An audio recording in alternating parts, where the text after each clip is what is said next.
Des Tobin, my grandfather. Thank you for joining me. My pleasure, Darcy. Episode 50. This has been one that we've been wanting to do for a while, so I appreciate you joining me. So I'm halfway to the ton. Halfway to the ton. That's it. There's a lot to talk about today. You've just released a book.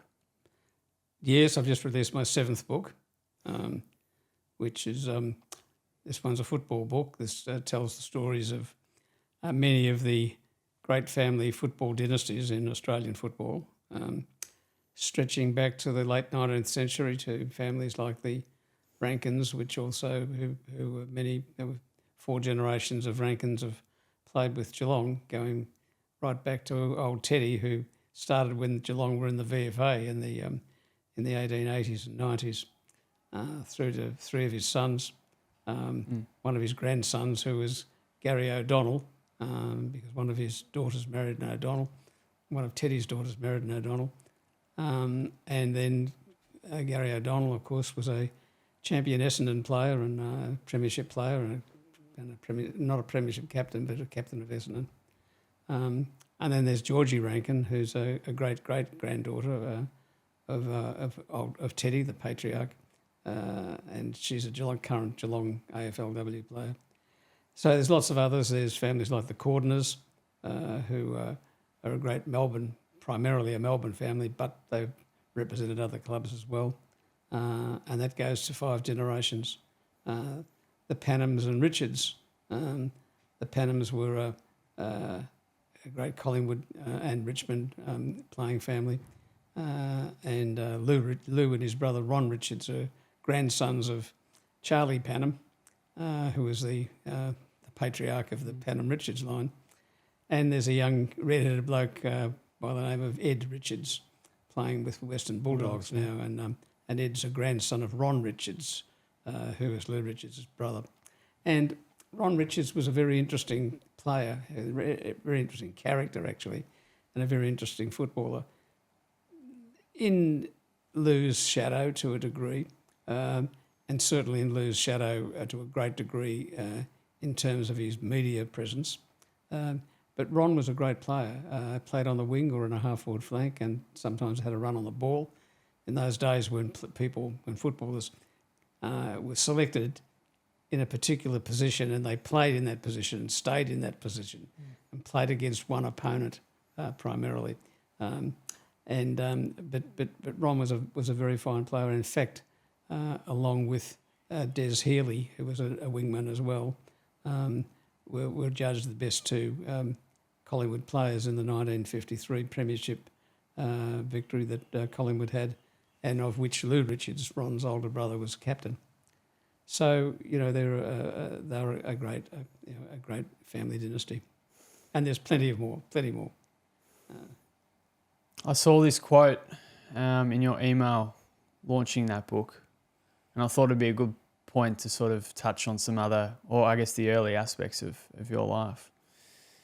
Having variously been a faddled student, a discontented apprentice panel beater, a youth worker, a springboard diver, a junior pole vaulter, a VFL, QA, NFL and Olympic Australian Rules footballer, a 10-pin bowling instructor, a successful business executive, a golfing tragic, a university lecturer, a prolific writer, I realise I've crammed more into my 86 years than your average cat. Out of all the things that's listed above, what would you list or would you describe as the most important factor as to where you are now? Probably when I left school let's take it back a little. I was at De La Salle College in Malvern and doing the first years of secondary school, first year and second year. I was more interested in playing football and cricket than schoolwork, and I wasn't doing terribly well. And my parents were worried about me, what was going to happen to me. I wasn't worried at all. I was only 14. I didn't care. And so my mother consulted her brother, who was a Christian brother, and who taught at St Bernard's College in Essendon. And he suggested, after he came out one Sunday and put me through my my lessons and spelling and arithmetic and whatever. And he decided I'd be probably better if they put me to a trade. So he suggested that my parents take me out of De La Salle in Malvern and enrol me in St Joseph's Tech in Abbotsford. And I thought, well, okay, if that's what you think I should do, I'll do it. So I had 3 very happy years at Abbotsford Tech, and it was there that I came into contact, I think, with the Collingwood Football Club, and with whom I still have a soft spot. Not all that soft, but soft anyhow, a little bit soft. But Collingwood were fantastic to schoolboy football. They ran this, what was called the Collingwood Schoolboys curtain raiser competition, and we played against other local schools in the Collingwood area, and we played curtain raiser matches to the second 18 games. And in those days, there were only 12 league clubs in the VFL, and each had a second 18 and a third 18, which was under 19. The second 18 played at 2 o'clock in the afternoon on the away game and the away ground. In those days, every team had their own home ground, and so if North Melbourne were playing Collingwood at Arden Street, the first 18 were playing at Garden Street, the second 18 would play at Victoria Park, and the third 18 played the curtain raiser to the main game at Arden Street. So this Collingwood Schoolboys competition played the curtain raiser to the second 18 game. So you can imagine how many people were present. Apart from those on the ground, there were probably about another dozen in the entire thing. But it was very good for the schoolboys, and the competition the number of senior, particularly Collingwood players, but senior players who came through that competition into senior VFL is quite an extraordinary number of players. So after I left Abbotsford at the end of 1955, I didn't really know what I wanted to do. I was playing in the North Melbourne under-19s by then, and football was what I wanted to, my main interest, just as this is currently your main interest. So I started a panel beating apprenticeship. Why panel beating? I don't know. It seemed like a good idea at the time. And it turned out not to be a good idea at all. I did not like it. I hated it, in fact. So I hung around there for 2 years, I think, in my apprenticeship, and I finally said to my dad, "Look, I just can't. I can't do this any longer. I just don't want to do this." So he spoke to my boss, who was a personal friend of his, my dad's, and they. I was released from my indentures, and then I got a job with in the YCW cooperatives, selling furniture, which the YC Young Christian Workers Movement, of which I was a member, and playing football and cricket with the Malvern group. And then I got the opportunity to go to Queensland as an extension worker for the YCW. At that stage, I'm 19 or 20. My North Melbourne career had finished after a couple of games in 1956, and played in the Olympic demonstration game as well. So this seemed like a good idea to go to Queensland, and that was a life-changing experience. I became, I think, as I've often said, a person in my own right. I had to fend for myself. I was a voluntary worker, so I had to pick up money by coaching football teams in the state schools. The Australian National Football Council, which was the overarching administrative body of all football in Australia at the time, were wanting to expand AFL into Queensland, which of course was a rugby state. And so they developed a program of coaching kids in the schools there. And I became the first official ANFC schools coach in Queensland. in fact, I was the first and the only one. I don't think anyone else took my place when I left after a couple of years. But football kicked on in Queensland, not because of my involvement, but in spite of, I think. But that experience of being fending for myself, had to live in different billets with families would look after me. So I think and the responsibility I had in the job I was doing, where I was initiating the formation of new groups of the YCW in various Catholic parishes throughout, primarily in Brisbane and Toowoomba, because they are the closest areas to Brisbane, and Queensland is such a vast state, and it goes right through through Rockhampton, Townsville, Cairns, and beyond that. My territory finished at Townsville. I didn't ever have to go to Cairns. That's far enough. But that was far enough, definitely. So I think when I came out of that job at 21 and engaged to be married to your now grandmother, I was a different young man to what I was when I left. I think I went away as an idealistic young boy and came back, I think, as a slightly more, still a bit immature, but certainly as an adult and ready to move into and engaged to be married. So I then started working in the family company, the Tobin Brothers company, and from there I progressed to various roles and eventually finished up managing director. And I started that role in about 1980, I think, or 81, and remained in that for another 17 or 18 years before I retired. So that experience in Queensland, I think, was the life-changing thing. And then things I did for my own professional development whilst working with Tobin Brothers, were a great help as well, of course. And then I got interested, very interested in the death education movement. Towards the end of the 60s, there was an American doctor by the name of Elizabeth Kubler-Ross, who began looking at the manner in which dying patients were cared for by professional staff in hospitals and in nursing homes and so forth. And she began to develop programs which began to treat dying people with more understanding, with more dignity, and listening to what was happening with them more carefully.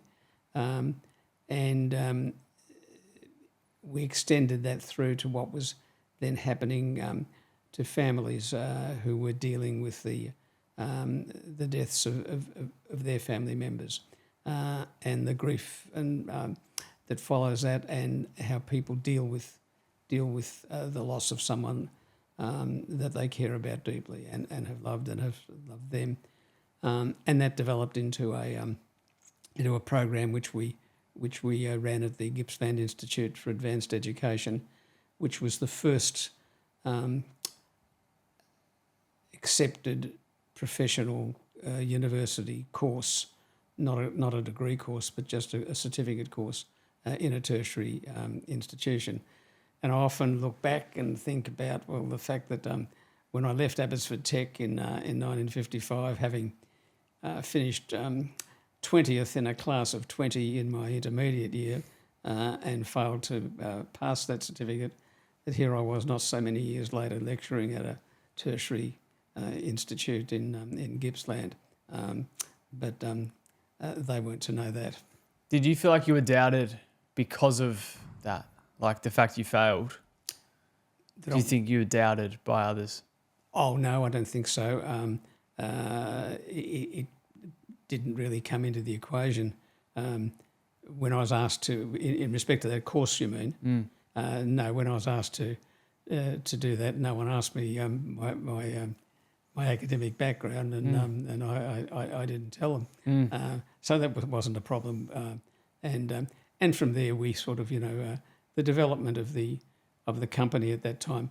My father and who was your great grandfather, and his three brothers did a magnificent job in developing that company.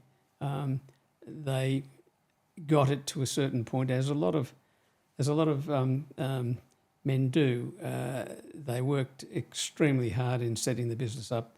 They had no idea where they were going or what they wanted to do. They had no specific business plan. They kind of just formulated where they were going and their plans for expansion and development as they went along. Sounds a bit like me. Yeah, well, that happens. You then as you mature and you see opportunities and you see that that there's an opportunity that could work and lead to something else, you grab it. And by the end of the 1960s, they had either a couple of them had died. My dad and his younger brother were getting close to retirement, and they kind of had, I think, felt that they had achieved or overachieved what they initially thought might happen. But in doing so, they had laid an incredibly strong foundation, which the next generation of family that came along to take over the business were able to build on. So were it not for that base that was set and laid by the founding four brothers, the business could not have taken the quantum leaps that it did through the late 60s and 70s, where we expanded out from a two-branch operation, one in North Melbourne and one in Malvern. We expanded that network out into as the city grew. Interestingly, there were two major things happened socially at that time. Melbourne exploded and out into the suburbs, and central shopping habits that people had, like when you wanted to buy something in particular, a new lounge suite for the family home, or a special ball gown for a ball that the parents were wanting to attend, or a new suit for Dad, you went to the city, because the major stores were in Collins Street and Burke Street, and that's where you went. Suddenly, with the expansion of housing out into the suburbs, it became obvious that there needed to be shopping centres, shopping areas for people to go so they wouldn't need to go into the centres of the city. So places like Chadstone popped up, and then Eastland, and then Northland, and then Southland, and then West Point, and so forth. So the population moved out, the traders moved out, the emporiums moved out, the major stores moved out into these points dotted all around the city. At the same time, in terms of religions, the whole ecumenical movement began to take hold. So, as I grew up in a Catholic family, and in those days, Catholics were encouraged, almost directed, to make sure that they used Catholic professionals to deal with. So, every Catholic family had a Catholic doctor. You employed a Catholic lawyer, and wherever possible, Catholic contractors were used for building and whatever. And of course, you used a Catholic funeral director when you had a death in the family.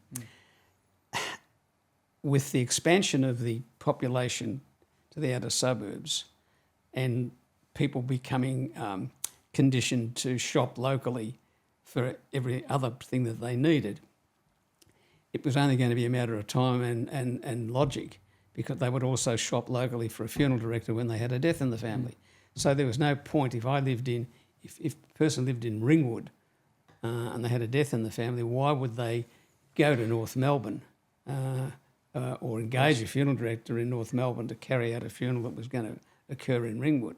So we began to sort of look at strategically to say, well, the people, and it became obvious that was happening. And the other thing within the Tobin company itself, it was geared primarily towards the Catholic market, and Catholics made up only 25% of the population at that time. So here was a company directing 100% of its marketing activities, almost 100% of its marketing activities and so forth, towards 25% of the population. So that didn't make sense either.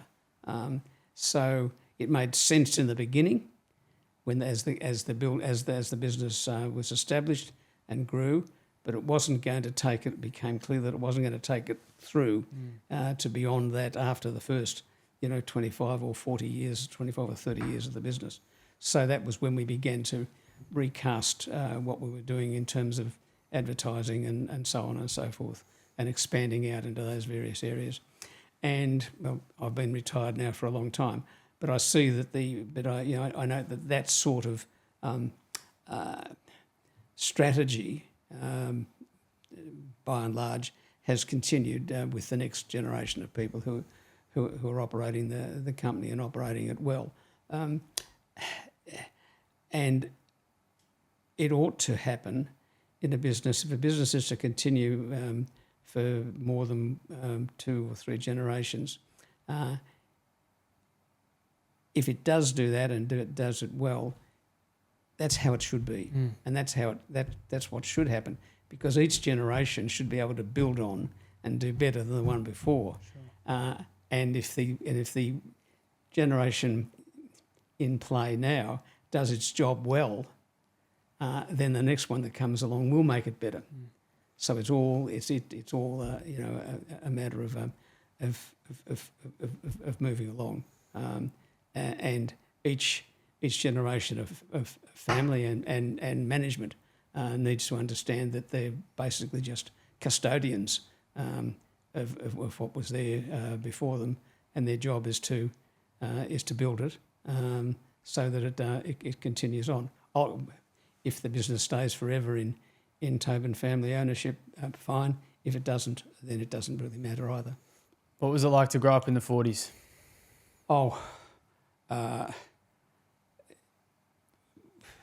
It was fine, because that was what we did. We just grew up in the era in which we were living. We came out of the. I don't remember much about the war, because when the war when peace was declared in 1945, I was only 7 anyhow. I certainly remember when the King died, George the Sixth, Elizabeth's father and King Charles's grandfather. We used to have we were living in Grace Street in Malvern at the time, and I used to, I don't know why it fell to me to be my job, but each morning I'd usually, first thing when I got up and got ready for school, I'd go out and get the morning paper that was always delivered, and leave it on the kitchen table for Dad when he turned up for his breakfast. And I remember this very vividly when I picked up the paper and looked at it, the big screaming headline saying "The King is dead," and of course he died of lung cancer in the end. Of course he'd been a shocking smoker all his life, as well as having this terrible speech impediment, which he eventually overcame to a great degree. And that movie that was doing the rounds a few years ago called The King's Speech, in which Geoffrey Rush played the part of the speech therapist that helped him, and I've forgotten the guy's name in real life, but he was played by Geoffrey Rush. He was an Australian, Lionel something or other his name was, and it was a great movie. And I don't remember the King speaking much, but he always struggled with this speech impediment. And then, of course, Elizabeth was thrown into the job as a young woman, a young mother, we went through the rest of our life with her. But it was a carefree time. The war was over. We would with the street in which we lived, there were very few cars. It was a nice wide street with a bend in the middle of it. I live close to it now. And we kicked footies around the street. We played cricket. There were lots of kids in the street. We regularly, on a Sunday night in the summer, the Salvation Army band would come around and play their hymns and songs and march up and down the street, stop on a corner, and one of these Salvation Army officers would preach a little sermon and take the hat around, and people would be hanging over the fences and throw a few bob in. My parents were very strict. They said you mustn't stand close there because that will be attending a non-Catholic service. And of course, in those days, Catholics were forbidden to attend non-Catholic services. For what reason, it was never made clear, because I don't think we were ever going to get a disease from or anything. But that was the way that the Catholics operated then. And we walked to school. It wasn't far, but we walked to school. We played footy at school and athletics and cricket in the summer. Swimming, of course, was one of the sports we did. We loved to go to we could walk to the Malvern Baths, which were down in Edgar Street, and they're still there, which is now the Harold Holt Swimming Centre, where Martin swims a lot, or did anyhow, and he still does.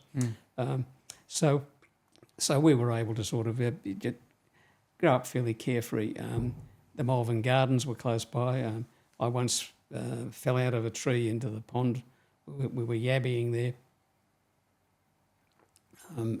Some of the older kids were supposed to be looking after us, and there was a pond. The pond is still there. Yeah, in the Malvern Gardens. Yeah, is that on the far corner closest? Right up on the corner near Spring Road, and I didn't catch any yabbies, and I decided to climb this pine tree, which was inside a little fence. Yeah. And I was climbing, and one of the fronds on the tree gave way, and I fell back and hit my head on one of the big rocks and rolled into the pond. Anyhow, the older kids fished me out, and Barry, my older brother, walked me home, and Mum reckons she could hear me wailing and screaming after I crossed Stanhope Street, which was still another 100-odd yards from home. Yeah. Anyhow, she called the doctor, and the doctor came around and stitched my head up on the kitchen table, and I was okay. And off you went. But those were the sort of things. We never had bikes. It was interesting. I don't know why we didn't have bikes. I'm sure we would have asked for them, but even though the business was running reasonably well, money was still tight within the family. We lived okay compared to others. We lived very well. But they didn't all the money that the business was making, and it was making steady profits. But that was getting ploughed back in to replace ageing equipment and ageing vehicles, and buying, getting into new technology, like as it happened. Not that the technology in those days was much, but yeah, it was no pressure on us as kids. We read comics, we listened to the radio. There was no television until 1956. And we had lots of scratch cricket matches and football matches in the street. And of course, Dad was very involved with the North Melbourne Football Club, and we started going to the football with him probably when we were 7 or 8 or 9. My younger brother and sister, there was quite a reasonable gap, a 6-year gap between me and my sister, and then an 8-year gap between me and my younger brother. So in a sense, we were only 2 years between my older brother and I. So we were almost like two families growing up. That gap was quite noticeable in things we were able to do. So Barry and I got carted. We didn't get carted off to the football. We wanted to go to the football, and we used to go crook when Dad it wouldn't take us to Geelong because it was just supposed to be too far away. But we Wouldn't have went been very way back then, I would yeah, have thought. oh yeah, no, yeah. It was a long drive in those days, and even the teams would. It was the football teams dreaded the trip to Geelong. 45 miles, my God, they'd stop at Werribee and go for a jog along the road, and the team bus took them down there, and they were almost beaten before they got there because they kept saying, "Well, it's a long way to go to Geelong." They seemed to overlook the fact that Geelong had to come to Melbourne every second week to play, and it didn't seem to bother them. But anyhow, that was how it was. Are you not shocked, but are you what are your thoughts when you see the way that kids are raised now? Oh, every family, every parent makes their decisions on the boundaries they'll put on their kids in accordance with their own values and in accordance with their own circumstances, and in accordance with community standards and what's going on in the world. So I don't make any judgment on being a parent. Is not an easy job, and we're not really we're not all that well prepared or trained for it. It's not something that just because one becomes a mother or a father that you could be perfectly. We're not trained to do that. No, there's no courses available to us. No one just sort of. I remember when Francis, our oldest child, was born. I arrived at into the hospital with Margaret. She was obviously going into labour, and we arrived at the Mercy Hospital.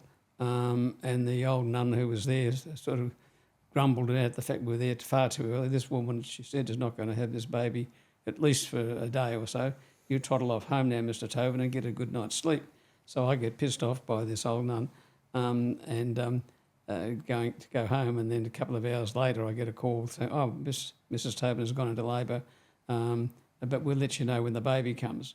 So thanks very much. So later on, an hour or so later, I get a call to say that Francis was there. So fathers not only were we not encouraged to be present for the birth, we were absolutely told that it wasn't a place for a man to be.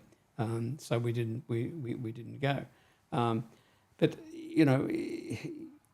a lot of the things that new young parents do, of course, they fall back on the modelling that they observed when they were kids and what their parents did, and we fall into but often follow the same sorts of routines as our parents applied to us. But there are the circumstances are different. The whole social media thing that's going on, particularly at the moment, I'm not sure that the banning social media for kids under 16, it won't work, I don't think. They've rushed, like politicians frequently do, they rush legislation through. With one party making sure that they give themselves political leeway so they can criticise it when it goes wrong or if it goes wrong. And banning things has never worked anyhow. It didn't work in the Prohibition years with alcohol. Didn't work with gambling. It's never worked with prostitution and anything else, and I don't think it'll work with this. Having said that, there's a lot of stuff on social media that shouldn't be there and is appalling. And the social media platforms like X or whatever Musk calls it, and plenty of the others, I think are damaging and are not good. But banning them for kids under 16, I don't necessarily think is going to be the answer. I think the answer is better control from parents and keeping those sorts of things, keeping their children away from those sorts of things until they're mature enough to deal with them properly. But I think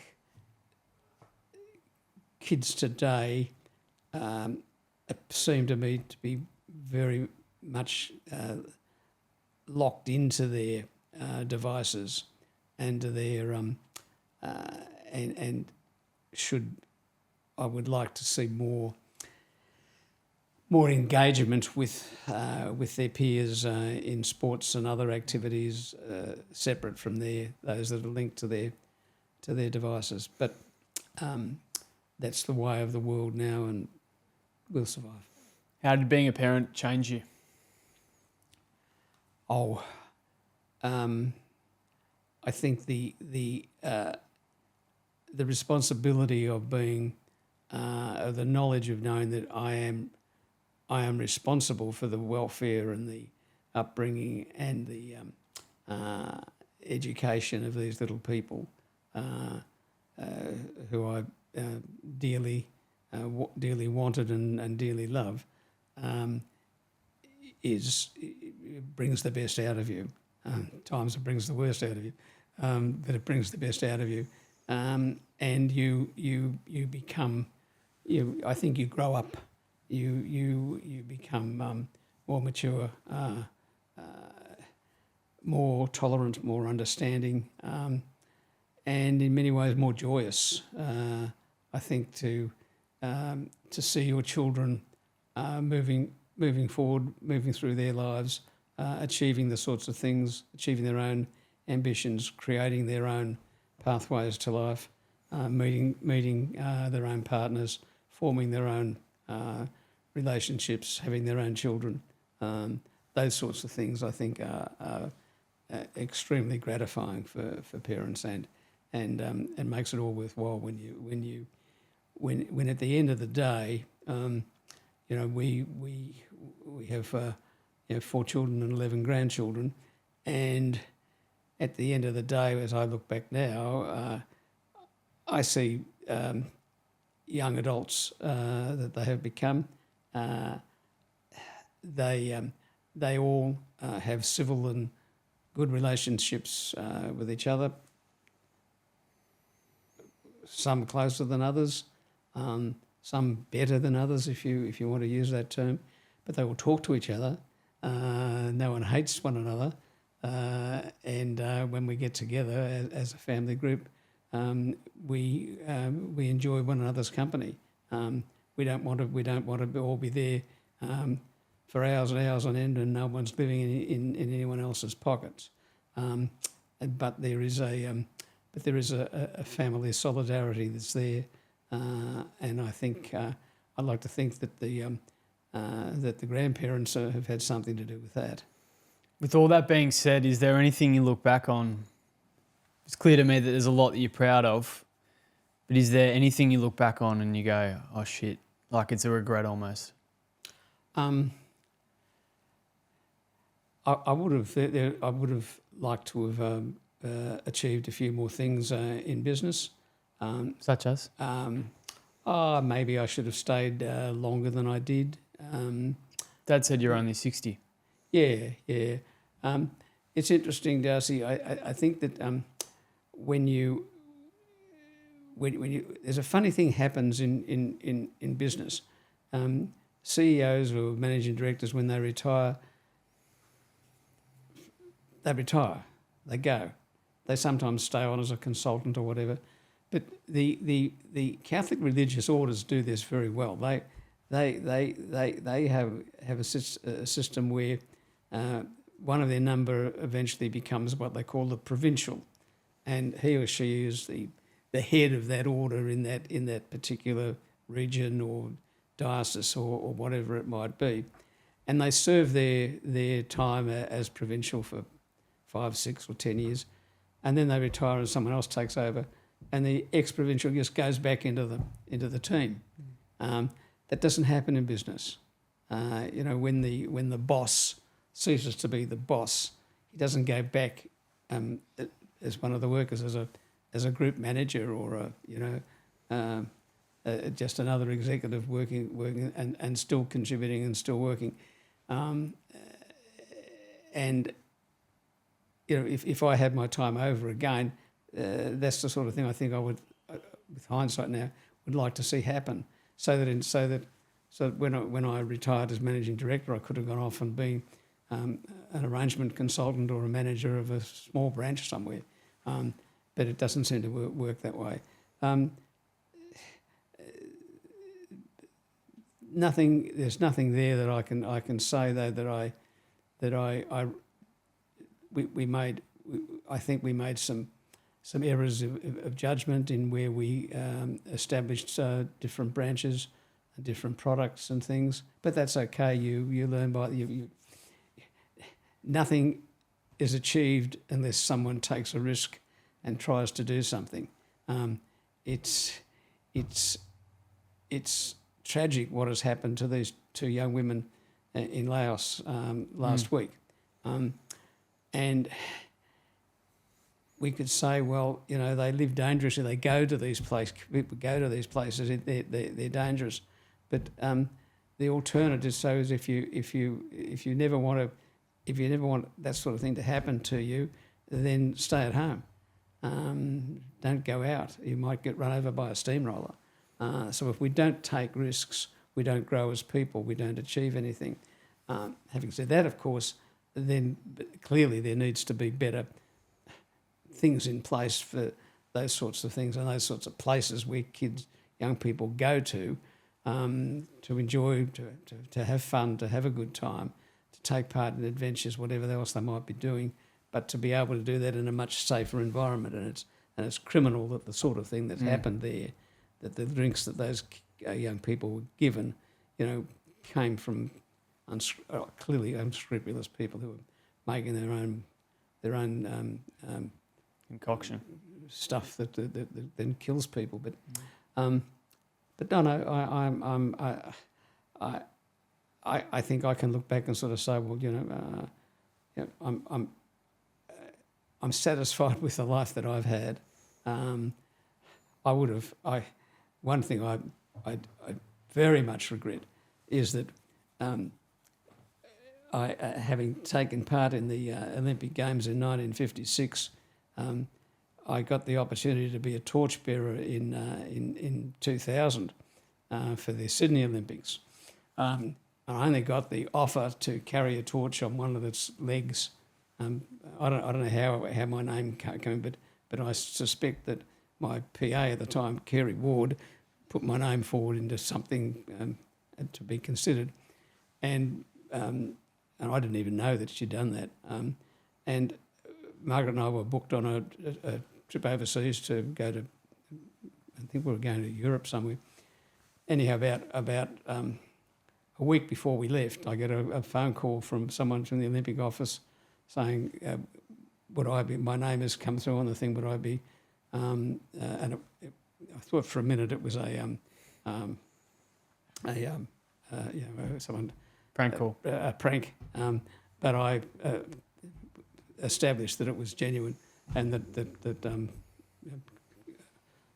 I was available to carry the torch from the legs, and of course it was while I was away, and I wasn't prepared to come back, and I tried to sort of transfer it to Martin, but they wouldn't let you do that.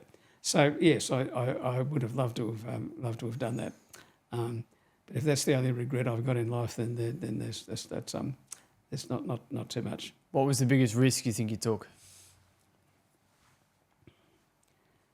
Probably when I was the junior pole vaulter for the Malvern Harriers in about 1952 or 3, when they were when the Malvern Harriers ran a meeting at the Melbourne Cricket Ground when the great John Landy was threatening to break the 4-minute mile, and the Malvern Harriers put on this event, and a whole athletic meeting was built around the mile race that Landy was hopefully going to break 4 minutes, and I was the junior pole vaulter of the Malvern Harriers, and I was invited to go in the pole vault event, so we're waiting. That was the first event on the program, and there's about 5,000 or 6,000 people at the Malvern Cricket Ground. All the grandstand was full. The pole vault pit was right in front of the grandstand, and we're lined up ready to. No, I'm about 15, I think, or 16, and the judge comes over and he says to the poll vaulters, "What height do you want to set the bar at?" And one of the blokes says, 12'6" or something. And I'd only ever been over about 9'6", so I said, "Oh, we've got to go lower than that." So they agreed on 11 feet, which was much higher than I could do. So the risk for me was whether I would withdraw and say, "Look, I can't do that," or have a go. And of course, I decided to have a go, and I roared in, and I thought, well, this was definitely a big risk. There's no way I can get over this. And of course, I came in, swung up shoved the pole into the slider, or the box as they called it, swung up, got my legs and backside up over the bar. Didn't have enough momentum to push away and swing back, so I came down and broke the crossbar. And the crowd loved it.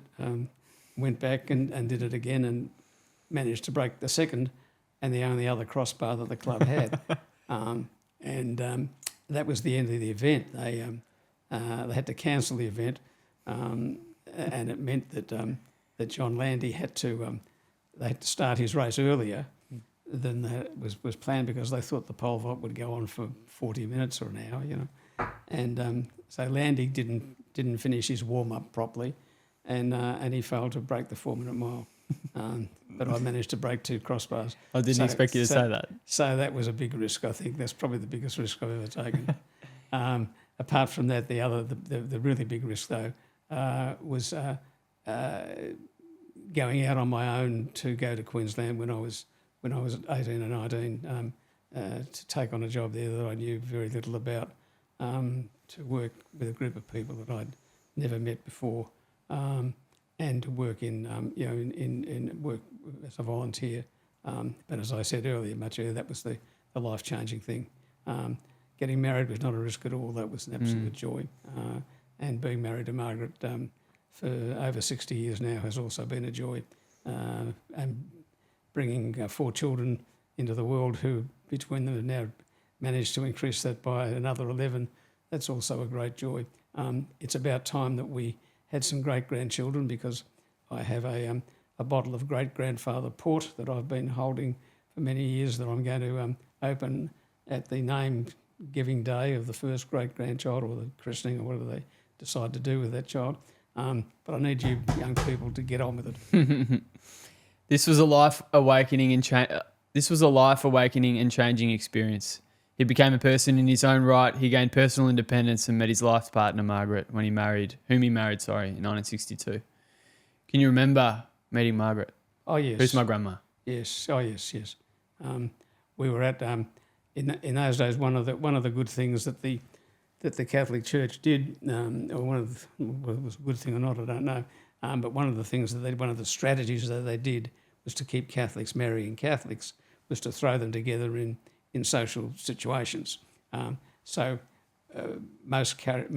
Many Catholic parishes had Sunday night dances in their parish halls, and that encouraged the young people from within that parish and surrounding areas to come to the dances, and inevitably they met their life partners there. So Margaret and I met at a dance in the O'Connor Boathouse dance on the Brisbane River when we were in Brisbane, and they used to have this regular at the YCW, which has a girls' division as well as a boys' division. In those days, quite separate, of course. But they had this monthly dance at the O'Connor Boathouse, which is on the river, and that's where we met. Interestingly, Margaret's boyfriend at the time was a young bloke who was thinking about joining the Franciscan order of priests, and I had been billeted at their house, and John used to go and would take Margaret out. He lived in the next suburb around, and he'd ride his bike over to Margaret's house, and they'd then walk down to the station and go into town. And I thought, well, I've got a Volkswagen. I should be able to had one up on this bloke. And I encouraged John to follow his career into the Franciscan priests, which he eventually did, and is still a priest today. So not that we have any contact with him, or we have a bit of contact with him over the years, but haven't for quite some years now. But I have spoken to him in the last 12 months. He rang out of the blue one day to say good day, and he's still working as a priest in New South Wales somewhere. So we had to make a decision as to what would happen, because during our courtship, if you can call it that, Margaret's mother died quite suddenly, and we were, and her brother Jim was studying for the priesthood in South Africa at the time. So, and there was just the two of them, her brother and sister. And when her mother died, she died in her sleep. Just didn't wake up the next morning, which at 50, which was an awful thing to happen, and shattering for Margaret, and absolutely devastating for her father, who never really recovered from her loss. And we were committed to each other by then. I was a few months, it was in August of 1960 when she died, and I was finishing my 2-year term working for the YCW at the end of that year, and was coming back to Melbourne, and had already lined up that I'd come back and work at Tobin Brothers. So we decided we would continue on, but there was no way that she could leave Brisbane immediately and come to Melbourne and work there, and she would have to been billeted somewhere else, so she couldn't have lived with us, of course. You didn't do those, and you didn't live together, of course, before you were married in those days.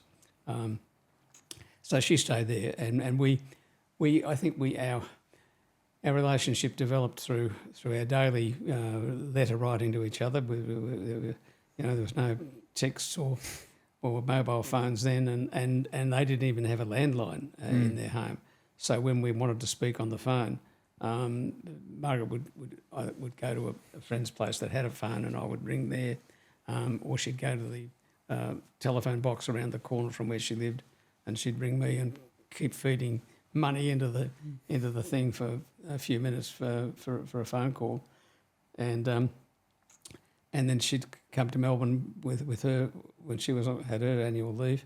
She was working in the public service, and I'd drive to Brisbane during my annual leave to spend some time with her. So we didn't see much of each other at all in those nearly 2 years between when we were engaged and married. But that was we were committed to each other, and that's what we did. Does that bring a smile to your face thinking back to those parts of your life? Oh yes, you think, well, how bloody stupid was the whole thing? Like, if we were doing that today, like you'd be together, and you'd worry about getting married when the time was appropriate and you were able to. But the accepted practices, particularly amongst Catholic families, that there was absolutely no way you would live together before you were married. It just didn't happen. So, but I don't. But it didn't harm us. We managed. I can't help but talk about as well some life-changing events would have happened that are taught in history now that you've lived through. Was there any that stands out? Oh, I guess the anniversary of 2 days ago of the assassination of John Fitzgerald Kennedy, the 22nd of November. A few days after your 25th birthday? Was it 26? 63 it was, wasn't it? Yeah. So it was just the year after we were married. Yeah. So I would have been 24. Yeah. And Kennedy was such a charismatic figure, and such an impressive one of the most impressive people that we'd ever seen, and he came came through an era where we'd had old Dwight Eisenhower as the president for 2 terms, and this young handsome man with a sort of stunningly beautiful wife on his arm, sort of came through as and born in this one of the things in his inauguration speech that he talked about, that the new leadership was coming through now were people who were born in this century, whereas he was the first president that was born in the 20th century, and then for him to be assassinated like he was after such only not even 3 years in the job was quite world shattering. And then when you look at the buffoon that's in the White House now, and you think of the quality of the person that Kennedy was compared to this man, it's just unthinkable. But anyhow, that's the situation. The moon landing, another one. North Melbourne's first premiership in 1975. We can never forget that. And then of course the what's going on in the world today makes one wonder as to where it's going to end. A wider conflict, perhaps even leading to nuclear war, is almost unavoidable. Hopefully it will be avoided, of course, but it's almost unavoidable. And the thing I think that staggers me more than anything else as I look back on my 80-odd years, 86 years now, is how world leaders never learn the lessons of history. There are no winners in wars, yet we continue to do it. There is no why do we need to take over by force countries and land that doesn't belong to us just because we think we can. When has this ever happened for the good of anyone? So we see we just never, leaders never learn. They never learn. So yes, there's been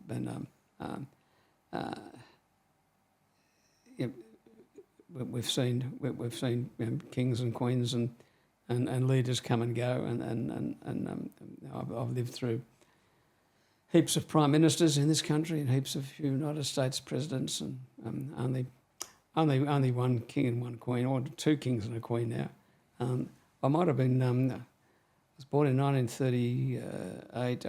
I don't think. I think that was. No, it wasn't. It was George was on the throne, because when my brother Barry was born in 1936, that was right at the time when King George's brother Edward, who was actually David, but Edward VIII abdicated to marry the American woman Simpson. What was her first name? Doesn't matter, Mrs. Simpson. And he abdicated to marry her, and that threw George, his brother, onto the throne, and in turn Elizabeth. So had Edward VIII, although they wouldn't have had children, they were she was past childbearing age. I'm not sure what would have happened if he hadn't have abdicated and hadn't have married that woman, Mrs. Simpson. Then the woman that became the queen might never have been the queen, but that's how it happened. You talked about the quality of a man before in your description of John F. Kennedy. What do you think are your best attributes, and how do you hope they live on? Oh, might be a hard one for you. Oh yeah.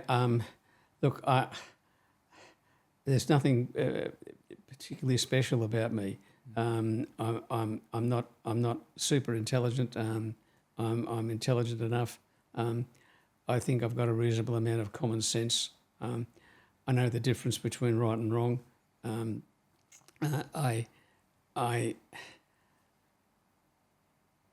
I think I know my limitations of what I've been able to do, although I certainly didn't know them when I was a young pole vaulter.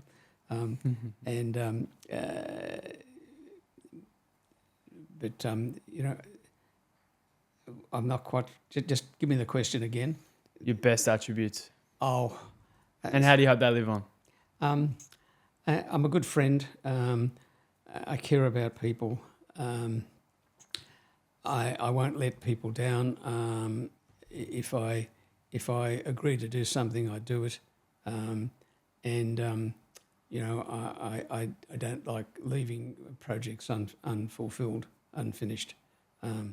This bloody book was almost the end of me in terms of my energy began to run it, but because I was committed to it, and of course I'd gotten past the point of no return with the bloody thing, you know, I couldn't. When I had it more than half finished, I thought, oh, I can't stop now. So yes, I have a certain tenacity, but also but an ability to continue and to complete a task when it's there, when it has to be done, and you know, and not afraid to take the risks. I think we took a few risks starting businesses and things like that when we moved to Adelaide and to Canberra. I'm very glad the company got out of those businesses because I think they were getting. At one stage we had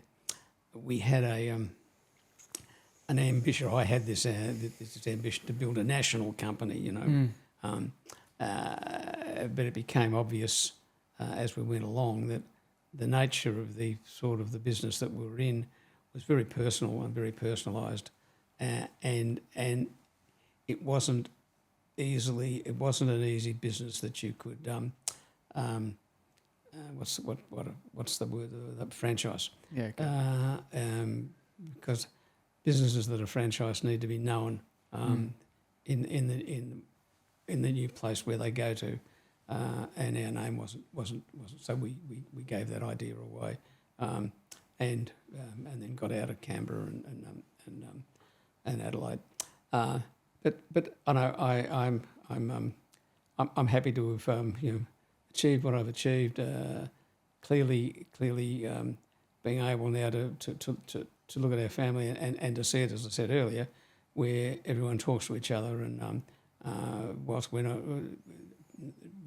in each other's pockets, but we respect and love one another, and I think that's a lot of that I would hope has come down from Margaret and me, but and it came down to us from Franz and Vera and Simon and Francis, Margaret's parents, and those that went before them, and that's how it should be. Is the family your biggest success?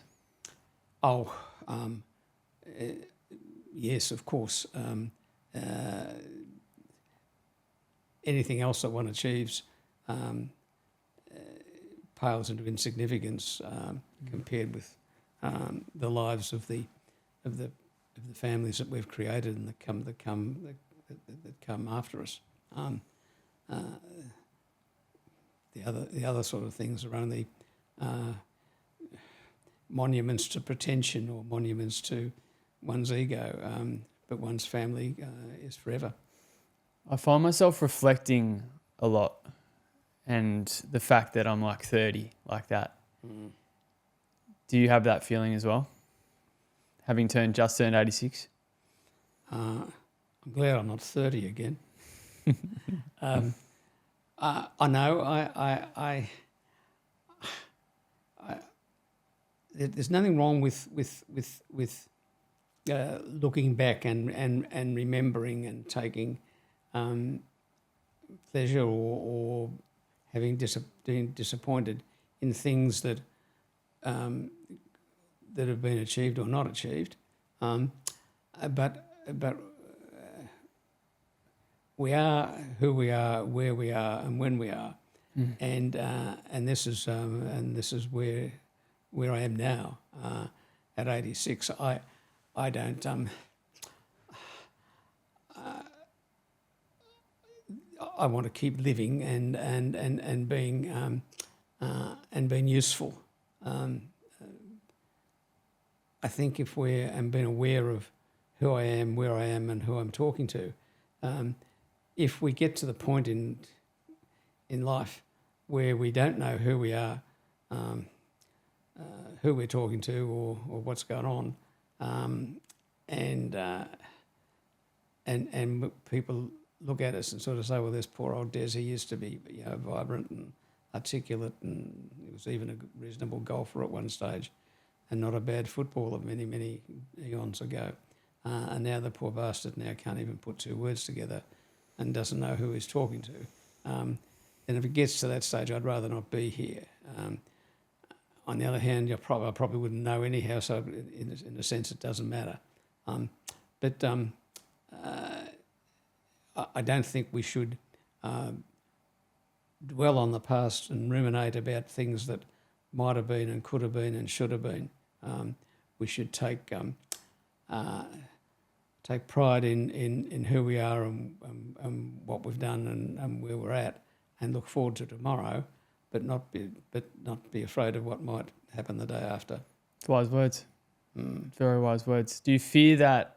Not fear, and you said the word before. You wouldn't even know, but like seeing people that you once saw and how they were. Do you fear the moment where that potentially happens?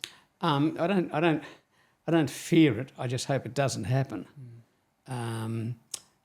Because I suppose if it does happen and you don't know that it's happening to you, then it doesn't matter. Yeah. I just hope it doesn't. I just don't want to be. I don't want to be a nuisance to anyone, but I don't want to be a dribbling old man that people patronise and be nice to.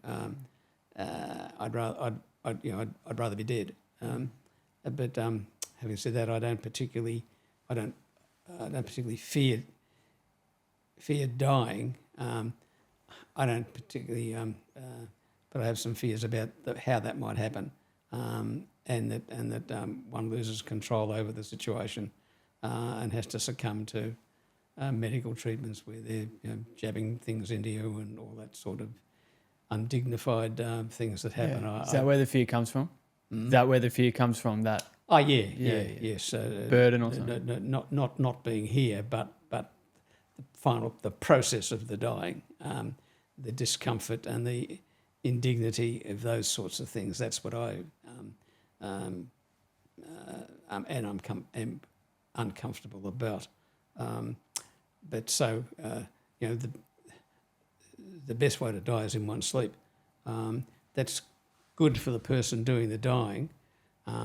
It's not terribly good for the people who discover the dead person in their bed. But that certainly is and in one's own bed rather than I certainly don't want to be confined to a to be placed in care, because I'm not terribly sure that in care actually cares very well anyhow. But I certainly don't want to be that to happen. I would rather pay for home care services, which are now available and which we're now beginning to sort of consider and look at as we get older. Yeah. With all that being said, how do you want to be remembered? Oh, I don't particularly care. And I'm not. And when I say I don't care, I don't want to try to set a bar of what should happen. I think that the people who know me well will remember me as a good friend.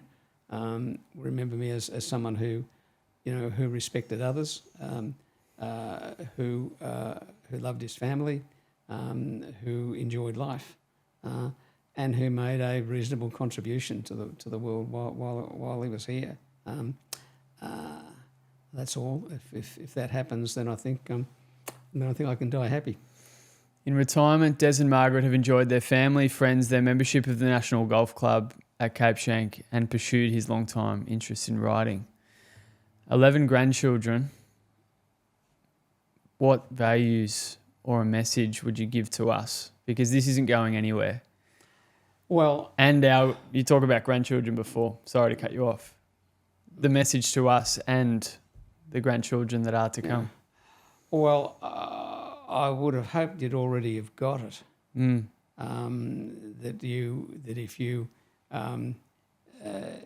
If you see any value in the manner in which your grandparents, if you're specifically referring to Des and to Margaret, how they have lived, the values that they have followed, the lives they've led, the fun they've had, the fun they've conveyed to their grandchildren, that I would have hoped we've modelled a way of living and relating that's worth following.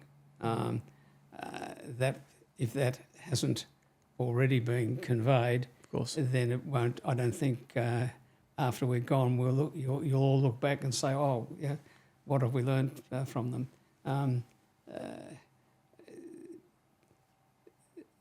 I think that's that life is about responding to the situations in which we find ourselves on a day-to-day basis, but also carefully planning for what's happening in the future, making sure that we've set things aside so that those that follow us will have something left over for them, apart from money, values and assets, but memories of the sorts of people that we were, and that it would be worthwhile modelling myself on those people. Maybe by even asking a question later on as to, well, what would Des have thought about this, or what would Des have done in these sort of circumstances, or what would Martin have done in these sort of circumstances? And if that comes into the equation at some stage, that when you've analysed what that is it then worthwhile? Is it worthwhile following that? It may or may not be. That's up to the people that follow. Very wise words. I think that might be a good way to end it. After a book plug, you got to tell people where to find the book. Well, the It's in the Genes, Australian Football Families, is available either from me directly online, that's at destobin.com.au, or in a lot of bookshops. It's in quite a few bookshops around Melbourne. So the launch has gone well? I saw you do a post the other day. Yeah, and there's lots of posts going on. In fact, I had an order from Western Australia today, from a lady, and which I sent off, and I just sent her a quick email to say how did she hear about it, and so on, and what prompted her to buy it. And she sent me a lovely email back, but she saw it on Facebook, so that was good. Power of social media, hey? Social media does work, yes, but it's not work. If that's the, I'm hoping, of course, that with Christmas just around the corner, all these posts we're putting out now, and they've been, my social media lady is boosting them and doing all sorts of things, so that it might generate quite a few more sales between now and Christmas. But if anyone's listening to this, if anyone does listen to this, and I'm sure they do, amongst all those thousands of followers that you've got, that they might want to pop into one of their local bookstores. And if the bookstore hasn't got it, they can get it, because it's listed in the on the catalogues where these things are available. Beautiful. So there you go. So thank you, Darcy. Very good. Thank you very much. Appreciate your time. My pleasure, absolutely. Thank you.